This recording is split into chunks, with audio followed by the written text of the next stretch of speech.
1945년 3월 10일 일본 도쿄 상공에 미군 폭격기들이 나타났습니다. 바로 도쿄 대공습이 시작된 것입니다. 폭격기들은 2시간 동안 도쿄에 소위탄 1,700여 톤을 퍼부었는데요.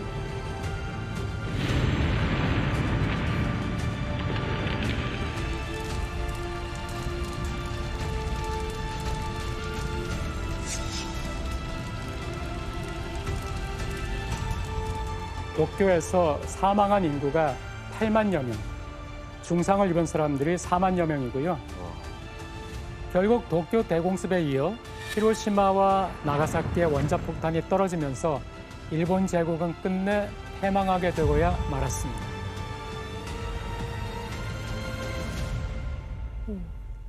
그리고 이제 태평양 전쟁에서 승리한 미군이 도쿄에 주둔하죠. 그러면서 패전국 일본에 대한 처리 정책을 세우기 시작합니다. 당시 미 국무부의 계획을 혜성 씨가 한번 읽어주세요. 네. 일본 군사력의 경제적 기반은 파괴되어야 하며 재건하도록 허락해서는 안 된다. 다시 못 일어나게 해야 된다는 얘기네요. 네, 그렇습니다. 네, 그런 얘기죠. 마침 도쿄 대공습으로 일본의 주요 생산시설은 파괴됐고 원료 공급, 수입까지 끊기면서 생필품도 부족해졌습니다. 생필품이 부족하니까 물가는 3, 4년 사이에 80배까지도 뛰었어요. 당시 이런 계획을 주도한 인물이 누구였을까?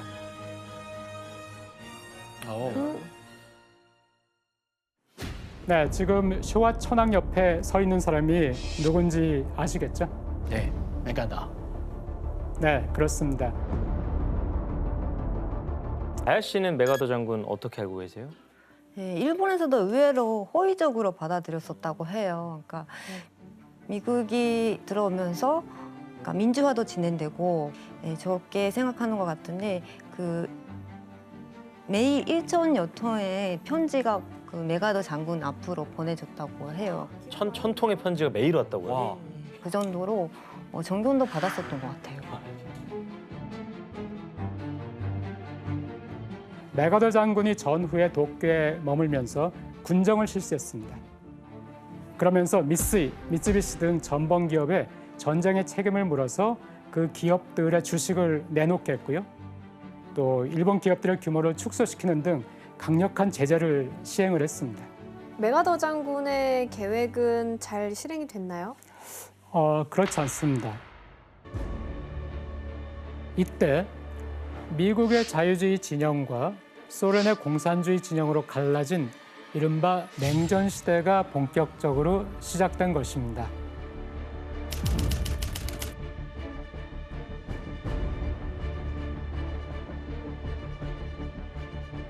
또 공산주의 진영에서는 소비엣 유니언, 소련을 중심으로 해서 동유럽까지 포함해서 또 하나의 축이 만들어졌고 미국이 여기에 대항해서 이제 자본주의 국가들의 연대를 추진을 한 것이죠. 네.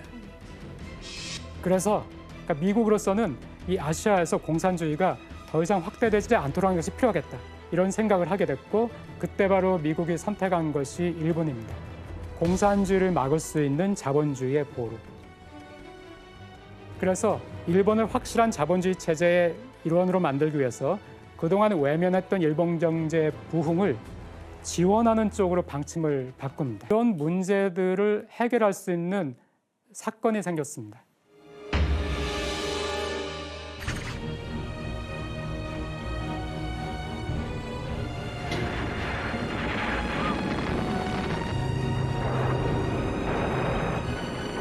당장 공산주의 위협이 한반도에서 벌어진 거예요. 그래서 미군은 한국과 거리가 가까운 일본을 한국 전쟁의 병참기지로 삼게 된 거예요. 미군의 요청으로 일본 기업들은 군수품을 적극적으로 생산해내고 전쟁 물자의 대부분을 일본에서 조달을 했죠. 그 당시의 사진을 한번 보겠습니다. 공장이 완전 풀 가동이었겠네요. 첫 번째 사진은 미군에게 주문받은 조명탄을 제조하는 일본 공장의 모습이고요. 두 번째는 정비장에서 일본의 기술자들이 미군 항공기를 수리하는 모습입니다. 일본의 산업 기반은 파괴가 됐지만 2차 세계대전 당시 전투기와 전차를 생산했던 미쓰비시 같은 일본 기업들의 기술력은 여전히 살아 있었으니까요. 한국 전쟁을 기점으로 해서 그 기업들이 다시 부활할 수 있게 됐습니다.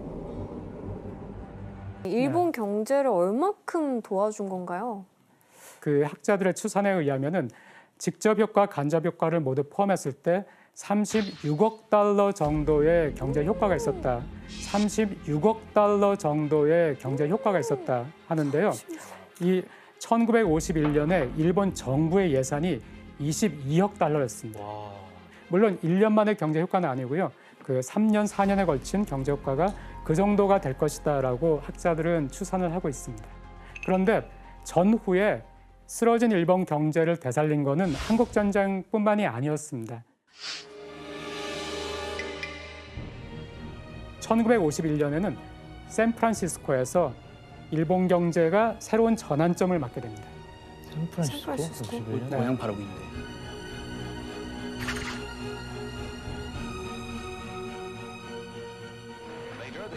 (1951년) 2차 세계대전의 패전국인 일본과 승전국인 연합국들 사이에 평화협약을 맺는 모습입니다.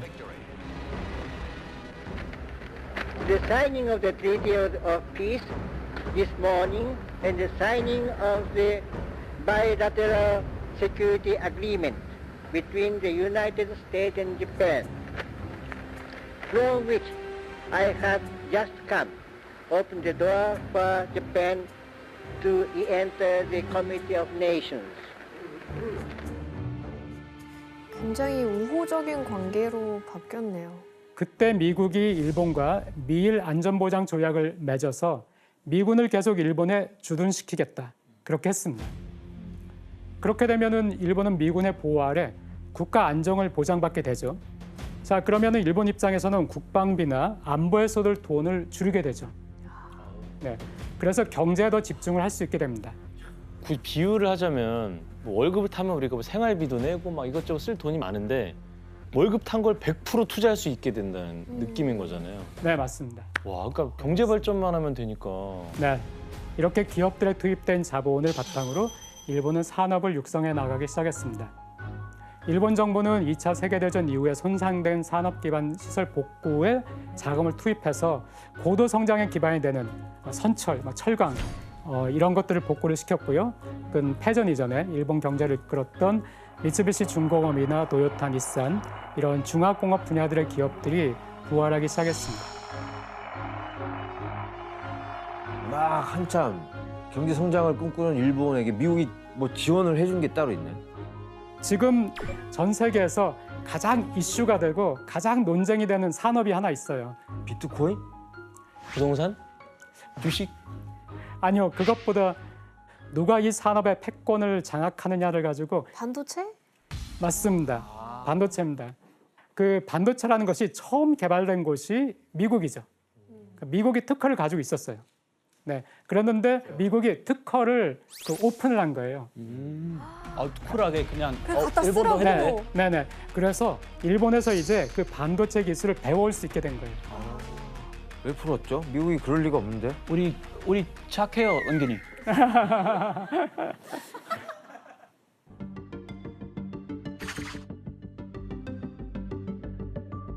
이렇게 미국의 반도체 기술을 도입한 일본 기업들이 첨단 전자제품을 만들어내면서 전자제품 산업 붐을 이끌어냈습니다.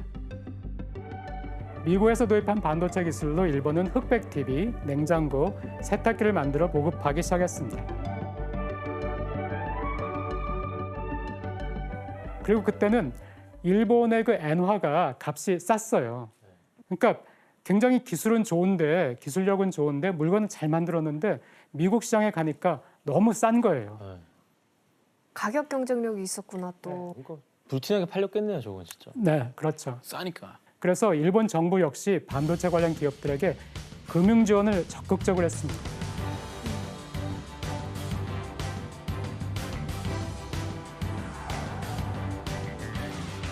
심지어 1964년에 일본이 세계 최초로 시속 200km를 달리는 초고속 열차 신칸센을 개통합니다.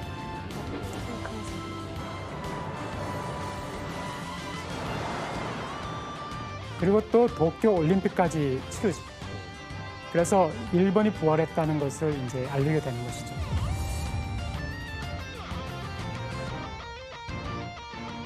수출액을 보더라도 1960년과 65년의 수출을 비교하면은 그 5년 만에 수출액도 2배 이상으로 뛰었고요. 아, 네. 초고속 성장이네요. 초고속 성장을 했습니다. 아, 승승장구. 신칸센 같네요. 그렇죠. 네. 그래서 68년이 되면은 일본이 드디어 세계 그 경제 규모에서 2위가 돼요. 넘버 투. 넘버 투. 네, 넘버 투. 진짜 미국을 바짝 쫓아가서. 전쟁 끝나고 20년 만에 그렇습니다. 아, 엄청 빠르. 그런데 과거 안보와 경제를 맞바꾼 일본과 미국 두 나라의 관계에 미묘한 변화가 일어나기 시작하고 있었습니다. 세계 경제 패권을 미국이 잡고 있었습니다. 네. 그런데 이 경제 패권이 위협받기 시작한 거예요. 일본한테 이걸- 넘어갈 네, 수 있는 그렇죠. 거네요. 1970년대에 전 세계 경제를 강타한 위기가 있었죠. 70년대 초에. 오일 쇼크. 바로 그렇습니다. 오일 쇼크.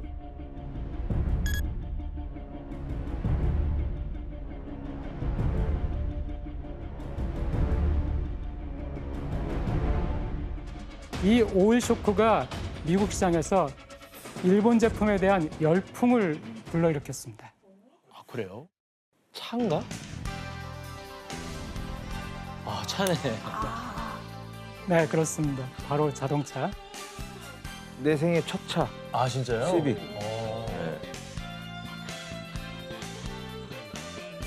What you don't spend on gas, you can spend on other things. The better your gas mileage, the less you'll spend on gas per year. 일본 자동차 회사인 혼다가 고속도로에서 리터당 17km를 가는 연비가 아주 좋은 차를 최초로 개발을 했습니다. 이제 기름값이 비싸지는데 저 차 사면은 기름 걱정 안 하고 탈 수 있겠네 이런 생각 들겠네요. 그렇죠. 오일 쇼크 이전까지만 해도 미국 차들은 컸죠. 네, 큰 대형차들을 미국 사람들이 선호를 했죠. SUV. 근데 이제는 오일 쇼크로 휘발유 값이 너무 오른 거예요.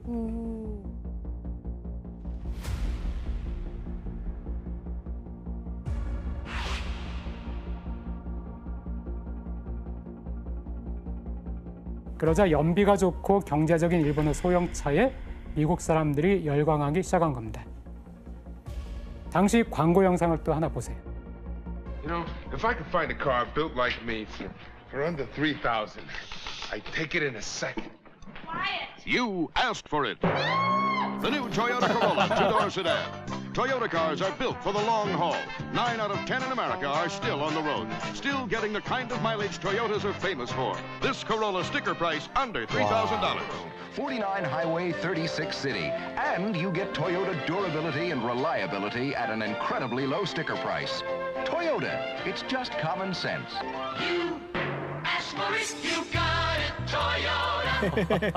굉장히 경쾌하다. 헐, 가격도 싸고 연비도 좋고. 급기야는 1980년 일본은 미국을 제치고 세계 최대 자동차 생산 대국의 자리에 오르기까지 합니다. 밀렸네요. 이런 일본 제품이 미국에서 큰 인기를 끌면서 미국의 제조업이 전반적으로 경쟁력을 잃어가기 시작했죠. 당시 미국은 오일 쇼크로 엄청난 타격을 입으면서 물가가 15% 정도까지도 치솟았거든요. 거기다가 기업의 생산성까지 낮아지면서 경기 침체가 일어나고 실업자가 늘어나니까 미국 사람들의 삶이 팍팍해질 수밖에 없었죠. 분노 게이지만 올라가네. 이때 이런 일본 제품의 인기에 불만인 이들이 있었습니다. 아 있지. 바로 일본 소형차에 밀려 타격을 입은 미국 자동차 회사들이었습니다. 미국이 일본과의 그 무역에서 계속 적자가 발생을 한 거예요. 여기 보시면은 미국이 대일 무역에서 얻게 된 흑자와 적자를 보여주는데요. 야 이거 뭐 네? 흑자가 없는데요? 2004년까지는 미국이 흑자였습니다. 그랬는데 1965년에 그게 역전되면서 어느 순간부터 미국의 적자가 엄청나게 뛰죠. 계속해서 무역 적자가 이렇게 늘어나니까 자국 내 정책만으로는 이거 안 되겠다. 그래서 미국은 1985년도에 한 가지 카드를 꺼내들었습니다. 그리고 이것이 그 유명한 플라자 합의의 시작입니다. 달러 값은 내리고 엔화나 다른 나라에 통하는 그 값을 올리자고 미국이 제안을 하는 거죠. 예를 들어서 미국 사람이 이 볼펜을 만들었어요. 1달러가 240엔이었어요. 이거를 일본 사람한테 팔아요. 그러면 일본에서 얼마를 받겠어요? 240엔을 받죠. 자, 그런데 120엔이 됐어요, 1달러가. 이제는 120엔 받으면 되죠. 옛날에 이걸 살려면은 240엔이었는데 지금 이걸 살려면은 120엔밖에 안 돼요. 반값이 네, 싸진 됐네요. 반값이죠. 이걸 반대로 생각하면은 일본 제품은 또 2배로 비싸지는 거예요, 미국 땅에서. 그렇죠. 네. 결국 미국이 노린 거는 일본 물건을 향한 미국인들의 지갑은 닫게 만든다. 일본 너무 비싸. 그리고 일본 사람들의 지갑은 열게 한다. 미국 제품 이제 반값이네. 네, 이렇게 하는 것이었습니다. 근데 사실 이게 어떻게 보면 일방적인 이런 방침인데 일본은 어떻게 반응을 했어요? 어땠을 것 같아요? 항의하지 않았을까요? 못하겠다고. 왜 그래야 되죠라고 할 것 같은데. 네, 그럼 당시의 기사로 네. 확인을 해보겠습니다. 네. 아, 못 읽겠는데요? 시장에 네, 그다음은 뭐죠? ドル高修正協調強化市場に積極介入日本は内需拡大 일본은 이 제안을 받아들였습니다. 그래서 미국의 바람대로 1987년 2월에는 1달러가 150엔까지 달러 값이 떨어졌습니다. 그렇다면 대체 일본은 왜 자신들이 손해를 보는 이런 선택을 했을까요? 나름 그냥 자신 있었던 것 같은데. 그렇게 해도 우리께 더 팔려. 미국이 큰 조건 걸었을 것 같아요. 큰 조건. 한 가지는 아니겠죠. 그중에 좀 큰 걸로 미국의 압력이 또 상당했습니다. 예를 들어서 관세를 높이겠다. 일본 제품에 대해서. 거기에다가 안보 조약으로 인해서 미국이 일본의 방위비를 또 일부 떠안고 있었습니다. 이런 여러 가지 상황을 고려했을 때 일본으로서는 안 돼, 이렇게 반대할 수는 없었습니다. 그럼 마지못해 한 거네요. 교수님, 그러면 이 플라자 합의는 효과가 있었나요? 그 무역 격차가 해결됐나요? 그게 놀랍게도 큰 효과가 없었어요. 왜요? 그래요? 이미 미국 사람들이 일본 제품에 너무 적응이 돼 버린 거예요. 그러니까 일본 제품에 대한 구매 열풍이 쉽사리 꺼지지를 않았어요. 빠졌구나. 그럼 여기서 포기하진 않을 텐데 미국이 이대로. 포기할 리가 없죠. 결국 미국은 플라자 합의 이후 2년 뒤 다시 새로운 합의를 이끌어냅니다.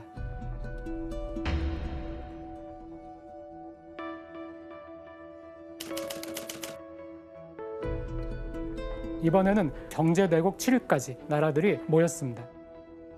미국은 일본에서 미국 제품이 잘 팔리도록 일본 시장을 더 크게 만들어 달라는 거예요. 오히려. 네, 일본 사람들이 소비를 더 많이 할 수 있도록. 금리를 낮추라 그러나? 맞습니다. 플라자 합의 때는 5%였는데 2.5%까지 낮췄다가 다시 2%까지. 네, 그 당시로서는 파격적으로 낮은 금리가 됐어요. 네. 그러면 기업이나 사람들이 돈을 엄청 빌리겠네. 그렇죠. 네.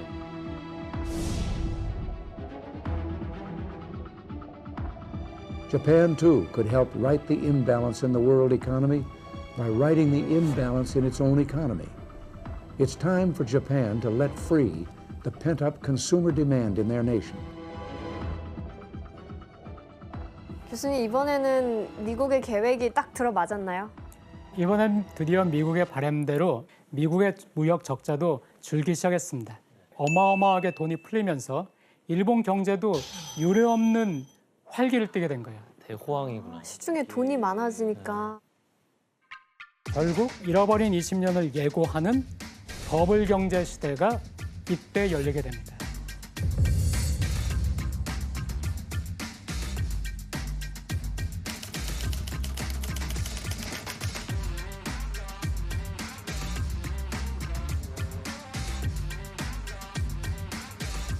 수출과 내수 시장 활성화로 일본 기업들은 사상 최대의 호황을 누리게 됐고요. 정부는 금리를 낮추는 정책으로서 그 기업들을 지원했고, 이렇게 키워나간 몸짓을 유지하기 위해 일본 기업은 더 많은 인재가 필요하게 됐죠. 청년 인구가 막 느는데도 일자리가 더 빨리 느니까 청년 한 명당 일자리가 한 1.5개쯤 되는 거예요. 사람보다 일자리 수가 더 많은 거예요? 그렇죠. 여기서 또 문제를 하나 낼게요. 뭐야? 버블 시대 일본 회사는 신입 직원이 입사하기도 전 하와이 등으로 장기 여행을 보내주기도 했는데요. 그 이유는 무엇일까요? 와, 하와이. 근데 이거 쉽지 않나요? 정답. 네, 합격하고 나서 혹시 도망갈까 짤까 봐? 봐 일단 여행을 보내놓고 보는 거죠. 정답입니다. 다른 회사 면접 보지 말라고. 하와이 가 있어. 일본에 있지 마.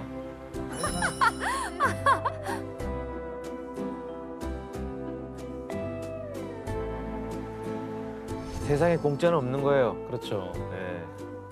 그러니까 저렇게 모셔가려고 할 정도면 사실 그러네. 극진히 모셔가는 거네요. 취업문이 활짝 열렸던 버블 경제 시기에는 기업들이 인재를 데려가기 위한 경쟁이 굉장히 치열했습니다. 들은 얘기인데 그냥 면접만 봐도 돈 줬다고 그러던데요. 어떻게 하세요? 네, 맞습니다. 네, 교통비를 줘야 돼가지고 만 엔에서 한 5만 엔 정도를 줬다고요. 면접 보러 오면. 10만 원에서 50만 원을? 그렇죠. 취직 안 하고 면접만 보러 그런 다녀도 데들도 있었어요. 심지어는 면접을 보러 온 사람들을 고급 술집에 데려가서 값비싼 술을 사주면서 우리 회사 들어와. 이렇게 하는 회사들도 있었습니다.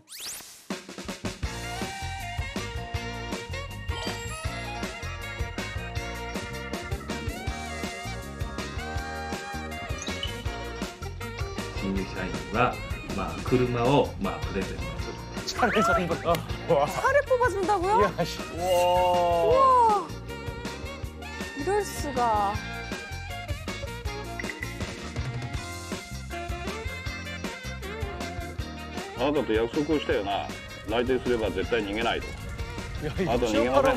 야, 이거 영상을 보니까 어떠세요? 완전 가불이 바뀌었는데요? 좋은 인재를 잡아두려고 하다 보니까 연봉도 점점 높아졌어요. 좀 부러워요. 뭐 신입 사원들이 신났네요. 반대로 이제 기업 입장에서는 인재 구하기 힘들고. 하지만은 낮은 금리로 시작된 내수 시장의 확대가 결국에는 일본의 도구로 작용을 하게 됩니다. 그렇지. 왜냐하면은 은행에서 돈을 빌리는 것에 대한 부담이 낮아진 일본 기업과 일본인들은 재테크 수단으로 대출받은 자금을 사용하기 시작했습니다. 그리고 그 재테크를 위한 방법으로 너도 나도 부동산에 투자를 하게 된 거죠.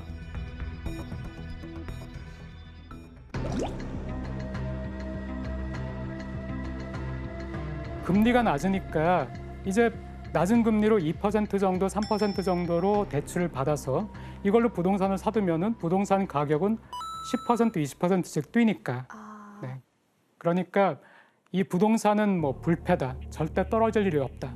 하니까 안전한 데다가 수익도 좋으니까 부동산에 투자를 하게 됩니다. 그게 저금리 시대였기 때문에 더 가능한 거였네요. 그렇습니다. 그러면은 부동산을 살 때 어느 땅에 가장 먼저 투자를 하려고 하겠나요? 도쿄죠 뭐. 그렇죠. 수도권. 도쿄의 땅값부터가 천정부지로 뛰기 시작했습니다. 얼마나 올랐는지 한번 보시겠습니다. 네.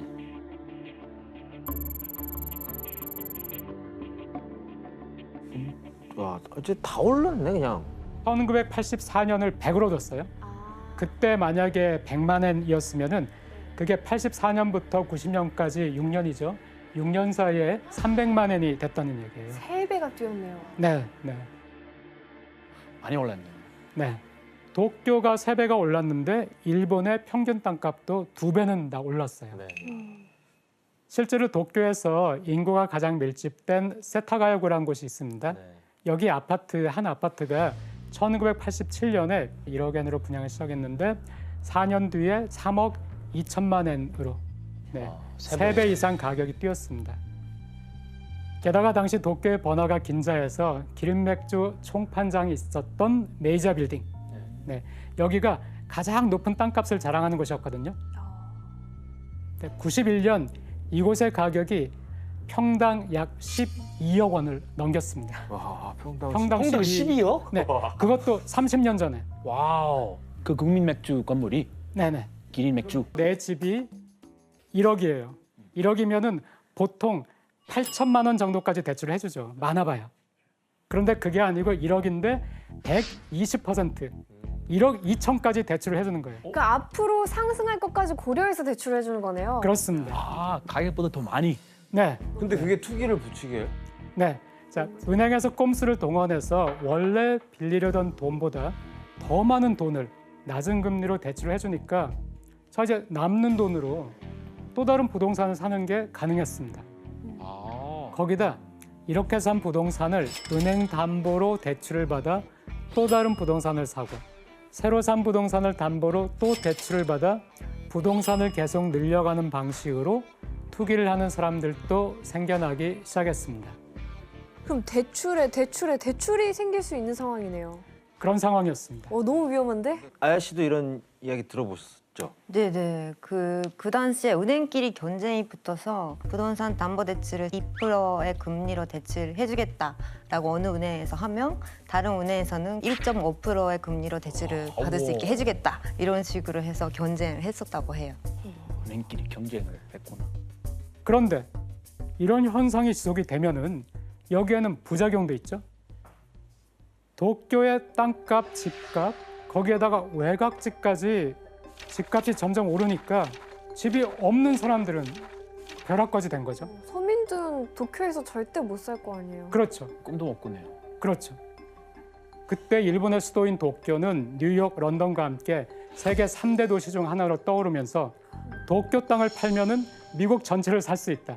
전체를. 들어봤어요. 또 도쿄 중심가의 항공을 팔면은 캘리포니아 전체를 살 수 있다. 아유. 네, 이런 믿기 어려운 그런 얘기들이 그때는 넘쳐났었습니다.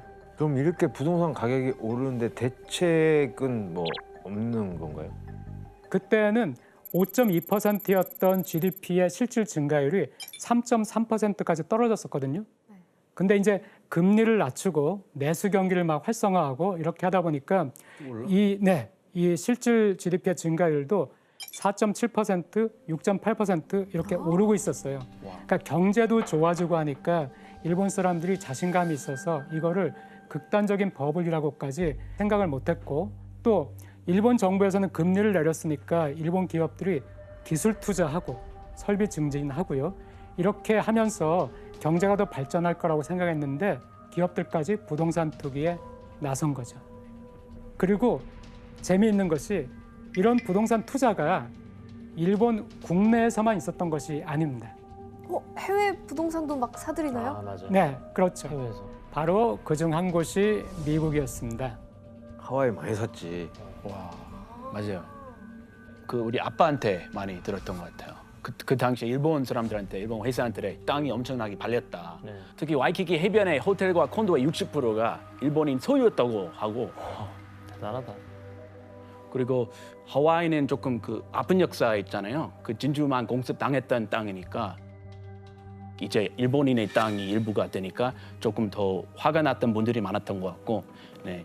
그리고 일본 기업들은 1986년을 시작으로 뉴욕의 티파니 빌딩, ABC 본사 등 미국 중심가에 있는 상징적인 건물까지 사기 시작했습니다. 에이, 랜드마크.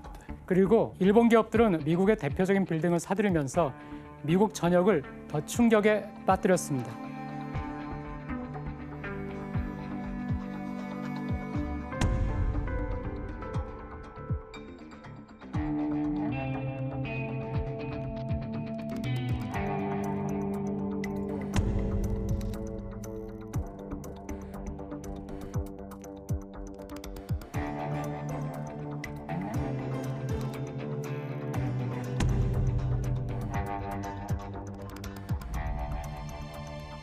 당시 넘쳐나는 돈을 주체할 수 없었던 일본 버블 경제는 이렇게 해외까지 뻗어나간 거예요.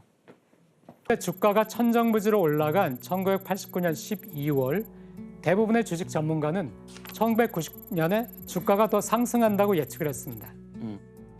하지만 1990년 새해가 되자마자 주식은 곤두박질 치기 시작했습니다.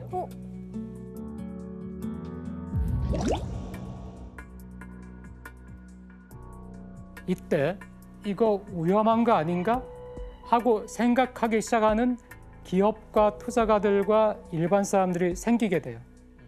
그래서 이 사람들이 아우 됐어. 이 정도 돈 벌었으면 됐어. 나는 여기서 팔겠어 하는 사람들이 생겼는데 여기서 팔겠어 하는 사람들이 점점 대세가 되면서 주가가 곤두박질을 치기 시작했습니다. 1989년 12월에 정점을 찍었죠. 그 뒤부터 무섭게 떨어지죠. 와. 2만 이하로 떨어진 다음에서야 거기서부터 이제 횡보를 하죠. 근데 더 이상 올라가지를 못하고 있습니다. 이게 바로 버블 붕괴의 시작이었습니다. 89년 12월. 근데 이게 진짜 그냥 나 팔아야지 하는 사람들이 많아지는 이런 심리 때문에 이렇게 갑자기 무너질 수도 있는 거예요. 네, 그렇습니다. 주변 상황에서 계속 오른다 하면은 오를 것 같으니까 사게 돼요. 맞아요. 네, 그런데 한 번 떨어져 가지고 위험을 감지하면은 그때는 빨리 팔아야 되겠다. 네. 이렇게 되는 것이거든요. 불안해서. 근데 저는 이 원리를 잘 이해를 못해서 어려운데 네. 팔아서 저런 상황이 네. 온다고 하면 네. 누군가는 살 거 아니에요. 그렇죠. 사는 사람보다 파는 사람들이 더 많으면은 거래는 이루어지지만 가격은 떨어지면서 거래가 이루어지는 거예요. 가격을 낮춰서 그렇구나. 그렇죠. 가격이 떨어지면서 거래가 이루어지는 거예요. 그런데 그 일본의 중앙은행은 이제 이게 버블이라고 판단을 한 거예요. 그래서 금리를 계속 올려가지고 6%까지 올리고 대출 규제를 더 강화를 한 거예요. 지난 몇 년 동안에 저금리니까 은행에서 최대로 대출을 받아서 투자를 했던 일본인들은 이제 채무 부담이 다가오는 거예요. 금리가 높아졌어. 오, 이제- 이자 비용이 엄청 커지잖아요. 그렇죠. 이자 비용이. 이렇게 되니까 사람들이 빨리 내 집 팔아가지고 이 빚 갚아야 되겠네? 이렇게 되니까 쏟아져 나오는 매물에 부동산 가격이 점점 떨어지게 되죠. 그게 크네. 1980년대 말에 세계 5위의 국제적인 항구였어요. 그래서 그 연간 교역량이 하나로 약 64조 원에 달하는 일본의 4대 무역항 중에 하나였고요. 일본 무역량의 약 11% 정도가 고베항에서 이루어졌습니다. 교수님, 근데 고베에서 무슨 일이 일어난 건가요? 1995년 1월 17일 고베에서는 일본의 산업 기반을 무너뜨리고 또 경제 회복의 의지에 찬물을 끼얹는 일이 발생을 했습니다. 바로 고베 대지진으로 알려진 한신 아와지 대지진이 그때 일어났습니다. 대지진이 있어.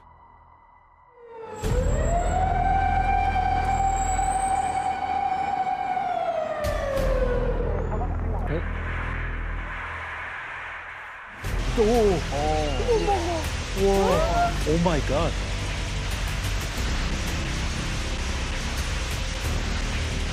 오, 7.3을 저 정도면 새벽에.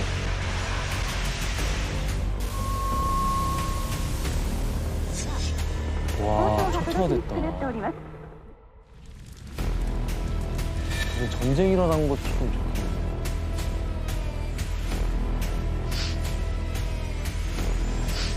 아, 저 사진 많이 봤어요.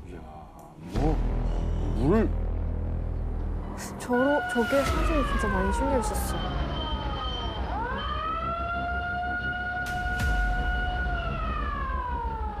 와. 그래서 인명피해도 진짜 많았겠다.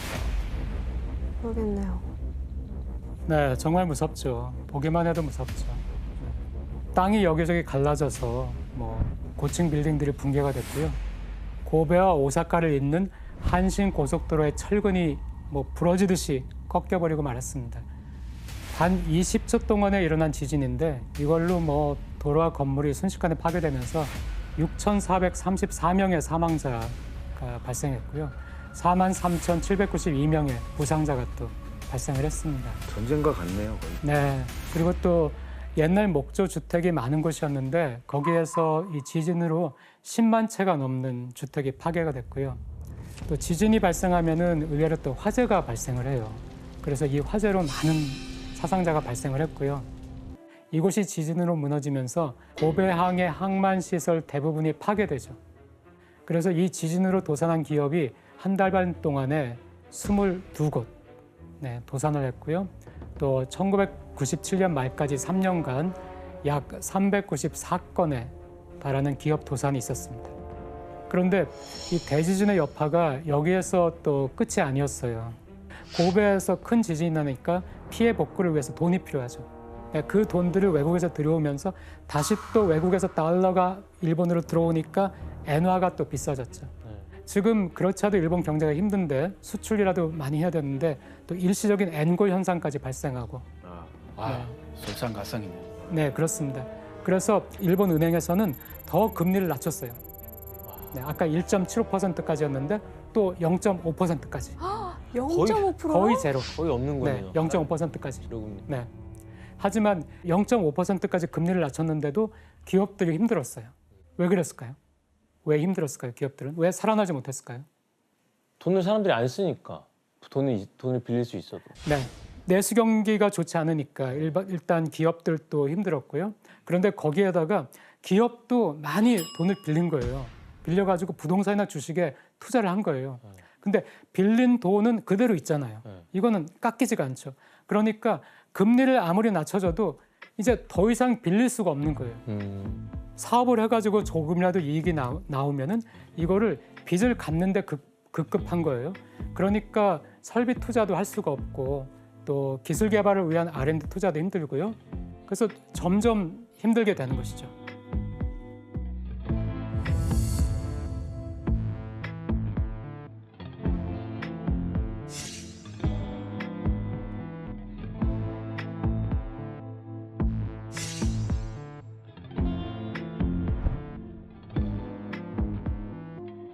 그리고 또 한신 아워지 대지진 2년 후에는 또 다른 위기가 왔는데요. IMF. 그렇죠. 우리나라에서. 네, 그렇죠. 이게 또 아시아를 강타하잖아요. 홍콩 증시 폭락 등 동남아 금융 위기의 파문으로 다시 흔들리고 있습니다. 외국인 투자자들이 연일 주식을 내다 팔면서 주가가 곤두박질치고 있습니다. 단 10분 만에 20포인트 가까이 떨어진 주가는 개장과 동시에 폭락하고 있습니다. 실제로 외국인들은 우리 증시에서 지난달 3천억 원어치의 주식을 판 데 이어 이달 들어서도 오늘까지 5,800억 원어치를 팔았습니다. 미국으로부터 시작된 호화 위기가 필리핀과 인도네시아, 아시아를 강타한 그 외환 위기가 발생하니까 이것도 역시 일본 기업들에게 안 좋은 일이죠. 가장 충격적인 소식은 일본 4대 증권사 중 하나인 야마이치 증권이 폐업을 결정합니다. 証券の一角を占めていた山一証券は事実上倒産し、100年の歴史の幕を閉じることになります。私らが悪いんです。社員は悪くございません。一人でも二人でも皆さんが力を貸していただいて再就職できるように。짜증배요.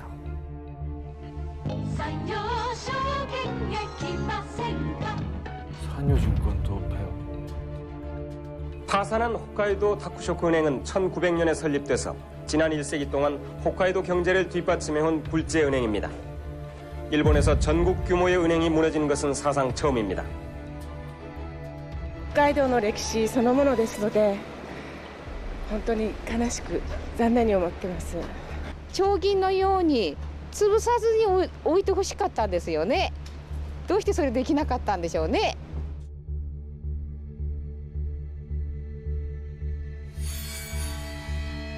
절망적인. 그 회견이 한국에서도 굉장히 화제가 됐었어요. 이 은행은 대출을 회수하지 못하게 되니까 그 대출을 갚지 못하는 기업들에게 또다시 돈을 빌려줘요. 아이고. 왜냐하면은 이 기업이 완전히 망해버리면은 아예 완전히 못 갚는 거예요. 그러니까 신랄 같은 희망을 가지고 이제 죽어가는 기업들에게 대출을 해주니까 점점 그 부실 채권의 규모는 커지는 거예요. 그러니까 이것들이 점점점 커지니까 견디지 못한 그 금융권이 98년과 99년 이 두 해에 89개. 그래가지고 1990년부터 2000년까지 10년이죠. 일본 금융기관이 142개의 금융기관이 도산을 했습니다. 그렇게나 많이. 네. 근데 이 시기가 바로 일본 기업들의 도산이 가장 많았던 때입니다. 특히 98년에는 일본 내 도산한 회사가 19,171개 회사가 도산을 했어요. 그래서 일본 역사에서 사상 최대. 그리고 개인 파산 건수 역시 전후에 처음으로 10만 건을 돌파를 합니다. 그 전년도에 비해서 1.5배나 급증을 했습니다. 그리고 이때 주식과 부동산 가격이 폭락하면서 빚더미에 앉게 된 이들이 극단적인 선택을 하는 거였어요. 1997년에는 2만 4천여 명이었는데 그 다음에 3만 2천 명으로 늘어났고요. 또 그 다음에는 3만 3천 명. 2003년이 그 최악이었는데 2003년에는 자살 사망률이 가장 높았어요.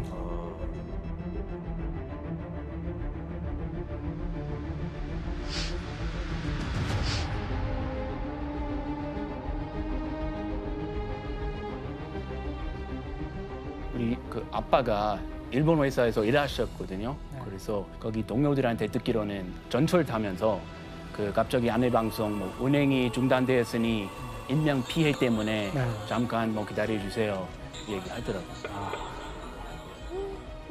두신 지하철에. 그런데 문제가 이것뿐만이 아니었습니다. 혼란해진 사회 분위기 속에서 일본 소녀들의 원조 교제 문제까지 그 사회 전면에 드러나기 시작을 했습니다. 네, 그 당시에는 최신형 그 휴대폰이라든가 명품 가방 이런 것이 많이 유행을 했죠. 그 버블계 영향으로 그 유행이 남아 있었어요. 그러니까 그런 것 때문에 원조 규제까지 미디어를 많이 장식하던 때이기도 했습니다. 당시 일본은 경기 침체가 계속되면서 새로운 문제점들이 또 나타나고 있었습니다. 우리는 태어나서 계속 물가가 오르는 세계에 살고 있습니다. 근데 이때 일본에서는 물가가 떨어지는 거예요. 아, 그럼 기업들이 타격이 크겠네요. 그렇죠. 그래서 투자를 안 하게 되니까 일본 기업들의 경쟁력이 떨어지는 거예요. 하지만은 이때 또 미국에서는 그 당시를 생각해 보세요. 90년대. 미국에서는 새로운 IT 기업, 마이크로소프트, 뭐 애플, 아마존, 그렇죠. 이것들이 막 이제 크고 있었죠. 소니는 삼성과 LG가 시장을 잠식해 나가는데 계속 적자만 낸 거예요. TV 부문에서 소니가요. 이렇게 수익이 점점 감소하니까 기업의 생산도 고용도 위축될 수밖에 없죠. 그리고 직장인들은 고용이 불안하니까 다시 또 지갑을 닫게 되죠. 또 아시아 외환 위기가 터질 때쯤 그때부터 청년층의 인구가 감소합니다. 이 인구가 가장 소비를 하는 인구거든요. 그러니까 내수 시장은 더 줄어드는 거예요. 바로 저성장 저물가의 디플레이션 시대가 시작이 된 겁니다.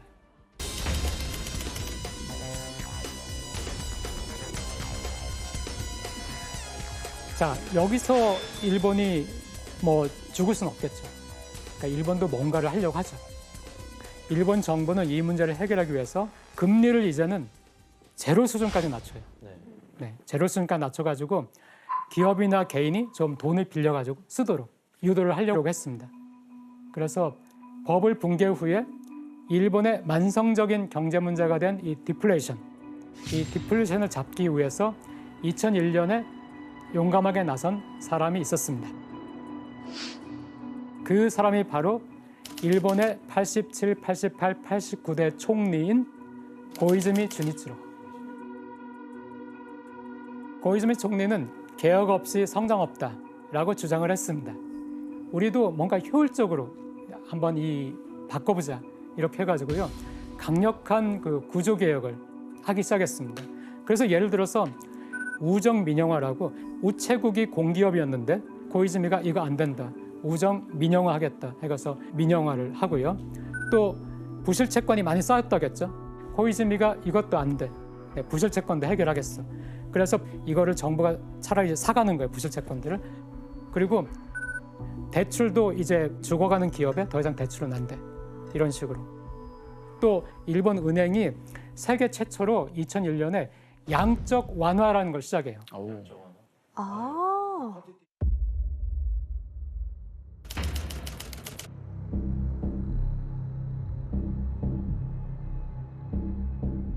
그 돈을 시중에 많이 풀었다는 얘기죠. 네, 그렇습니다. 일본 은행, 중앙은행이 일본의 시중은행들에게 무제한으로 돈을 제공하겠다. 당신이 시중은행에서 돈을 빌리기를 원한다면은 지금 시중은행은 엄청나게 돈이 많다. 빌려가지고 돈을 써라. 이런 식으로 무제한으로 시중은행에 이렇게까지 돈을 많이 풀면은 뭐가 발생한다고 생각했어요? 어떤 일이? 값어치 떨어지고 돈의 값어치가 떨어지죠. 네. 돈의 값어치가 떨어지는 것이 인플레이션이죠. 그럼 인플레이션도 우리가 기대할 수 있지만은 엔화의 가치가 외환 시장에서 어떻게 되겠나요? 엔화가 막 풀리니까. 떨어져요. 그렇죠. 그럼 엔화가 싸진다는 거죠. 우리가 연태까지 여러 번 봤지만 엔화가 싸지면은 일본 기업들에게 유리하죠. 수출이 되니까. 네네, 그렇죠. 그러니까 그때 일본에서 드디어 터널을 지나가지고 빛이 보인다라는 말이 나왔습니다. 그런데 이때 또 하필이면은 안 좋은 일이 또 다른 위기가 일본을 찾아왔습니다. 또 자연재해 같은 거요? 이번에는 2008년 9월에 서프라임 모기지. 네. 아, 미국에 있던. 네. 리만 브라더스가 파산하면서 이게 전 세계에 충격을 주는 서프라임 몰기지 크라이시스라고 하는 바로 그 전 세계적인 위기가 터진 거예요.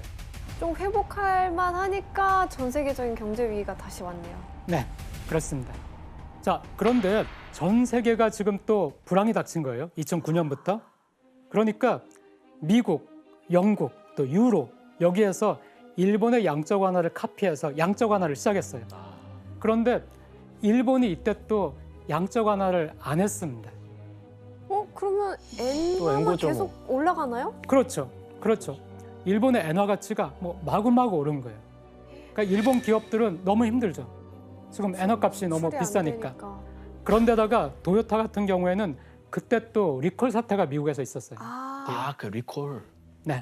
그래서 도요타도 그때 영업이익이 적자를 내게 됐고요. 先日来トヨタ車の品質や安全性に関しまして多くの皆様にご迷惑をおかけしまたご心配をおかけしましたことに対しこの場をお借りしまして改めてお詫び申し上げます。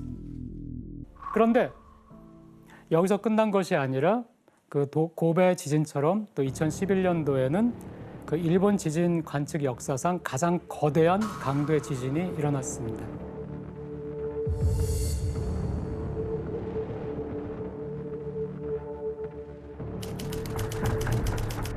그때보다 더 큰 9.0이네? 이게 뭐야? 이거 진짜 무서웠겠다.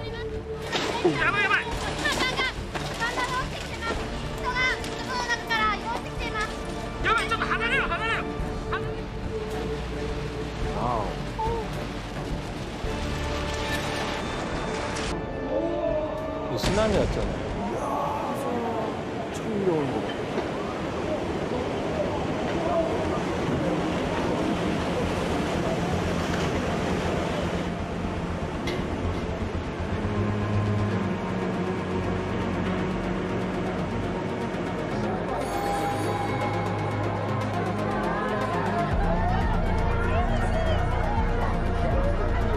고쳐야 군대에 보내.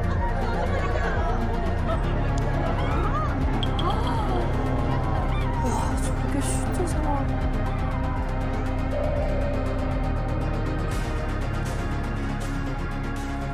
거대한 쓰나미 동반하면서 뭐 하루아침에 마을 전체가 사라지는 이런 일이 있었고요.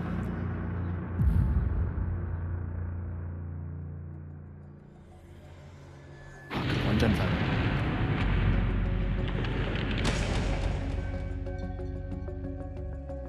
그 후쿠시마에 있는 원전기 1, 2, 3, 4호기에서 폭발 사고까지 발생하죠. 저건 진짜 재앙이죠. 그렇죠. 네. 최근 일이라서 기억이 많이 나요. 대학교 1학년 때 일본 여행 가려고 딱 했다가 저 때 원전 폭발하고 그래서 다 취소하고 그랬었거든요. 네. 저는 그 당시 아사히신문에 있어서 피해 지역도 취재하러 다녔었는데 이건 뭐 나라가 망하는 거 아닌가 싶을 정도로 정말 그렇게 생각 들었을 것 같아요. 네. 그러니까 일본 사회가 뭐 그때 굉장히 큰 충격을 받았습니다. 그러면 이제 그 타격은 어느 정도 되는 거죠? 이 불황에서? 특히 이 지진으로 전력시설, 뭐 철도, 도로, 뭐 이런 주요 기관 시설이 파괴되면서 물류 운송도 차질을 빚게 된 거예요. 그리고 지진의 여파로 인해서 근처에서 그 공장을 가동 중인 그 도시바나, 소니나 파나소닉 이런 주요 전자 회사들도 생산 라인이 그 멈춘 거예요. 지금 지진이 발생했으니까 복구를 해야 되잖아요. 일본 정부의 재정 부담, 그리고 일본 정부가 지고 있는 빚이 더 늘어나게 되고요. 그래서 그 2011년 말 기준으로 하면은 뭐 OECD 34개국 중에서 국가 부채 비율이라는 것이 뭐 압도적인 1위가 됐고요. 그래서 일본의 국가 신용 등급이 하락하는 일까지 뭐 생겼고요. 일본 경제가 또다시 이때 주저앉죠. 실업률 막 높아지고 기업 도산하고 이러니까 사람들이 또다시 지갑을 열지 않고 사지를 않는 거예요. 그러니까 또 물가도 떨어지는 거예요. 다시 디플레이션이 와버린 거예요. 그러니까 일본에서는 아 이거 안 되겠다. 뭔가가 더 필요하다.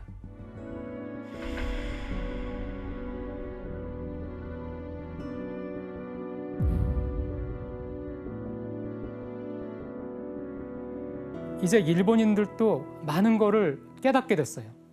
일본이 90년대 중반부터 젊은이의 인구가 줄기 시작했다겠죠? 굉장히 나이가 많은 나라가 된 거예요. 아, 고령화. 그리고 2012년 정도부터 인구 자체가 줄기 시작했어요.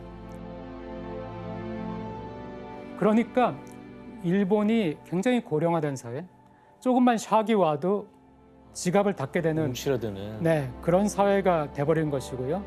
그다음에 또 우리가 뭐가 문제일까? 지난 잃어버린 20년, 1990년, 91년 버블이 붕괴되고 2009년 그 리만 샥이 있을 때까지 2011년 동일본 대지진이 있을 때까지 그 20년 동안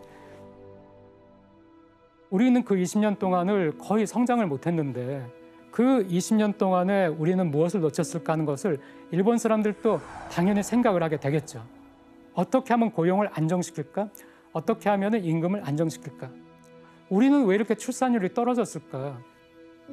이런 것들을 익히면서 이 마지막 10년 동안은 일본이 많은 것을 정리하게 돼요.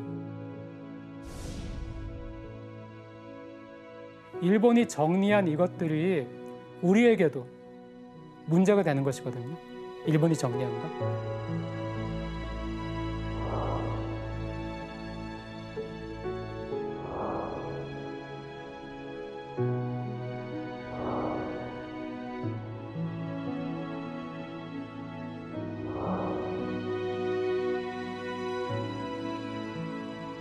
한국은 20년이고 10년이고 5년이고 잃어버릴 필요가 없이 그 교훈을 지금 우리가 가져오면은 우리는 지금부터 한국 사회를 또 새롭게 꾸밀 수가 있죠. 네, 그래서 일본의 잃어버린 20년을 우리가 공부하는 그 의미가 바로 여기에 있다고 생각합니다.